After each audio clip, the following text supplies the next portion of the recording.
Hi all! ఈరోజైతే ఈ విధంగా చేంజబుల్ ఇయర్ రింగ్స్‌ని మనము డ్రాప్స్ ఏ విధంగా మేక్ చేయాలో చూసేద్దామండి.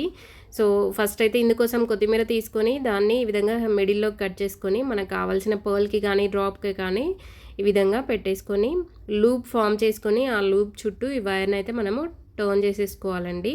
ఇప్పుడు ఎక్సెస్ ఉన్నదాన్ని ట్రిమ్ చేసేసుకుంటే సరిపోతుంది. ఇప్పుడు దీన్నైతే మనము చేంజబుల్ ఇయర్ రింగ్ స్టడ్ ఉంది కదా, దానికైతే మనం ఆ హుక్‌కి మనము దీన్ని హ్యాంగ్ చేసేసుకోవచ్చు. ఈ విధంగా మనకు నచ్చిన డ్రెస్‌కి మ్యాచింగ్‌గా మనం నచ్చిన కలర్స్ అయితే ప్రిపేర్ చేసుకోవచ్చు. ఇక్కడ చూడండి ఈ డ్రాప్‌కి అయితే చాలా బాగుంది ఈ హ్యాంగింగ్స్. సో, ఈ విధంగా మనకు నచ్చినట్లుగా మేక్ చేసుకోవచ్చు. ఇవే కాకుండా మనం బుట్టలు కూడా మేక్ చేసేసుకోవచ్చు. ఈ విధంగా బీడ్ క్యాప్ ఉంటుంది కదా, ఆ క్యాప్‌కి అయితే ఈ విధంగా రైస్ పర్ల్స్ చుట్టేసుకొని ఈ విధంగా పెట్టుకోవచ్చు. మనకి శారీ డ్రెస్ మ్యాచింగ్‌గా ఏదైనా పేరప్ చేసుకొని పెట్టుకోవచ్చు. ఇంతకుముందు కూడా చూపించాను ఇయర్ రింగ్స్ మేకింగ్. అలాగే మన ఛానల్లో చాలా కట్టుదిగా వీడియోస్ అయితే ఉన్నాయి. ఒకసారి అయితే వెళ్ళి చెక్ చేయండి. ఈ విధంగా మనము అన్నీ మేక్ చేసి పెట్టుకున్నామంటే మనకు మ్యాచింగ్‌గా ఉన్నది సెట్ చేసుకొని వేసుకోవచ్చు. Thank you.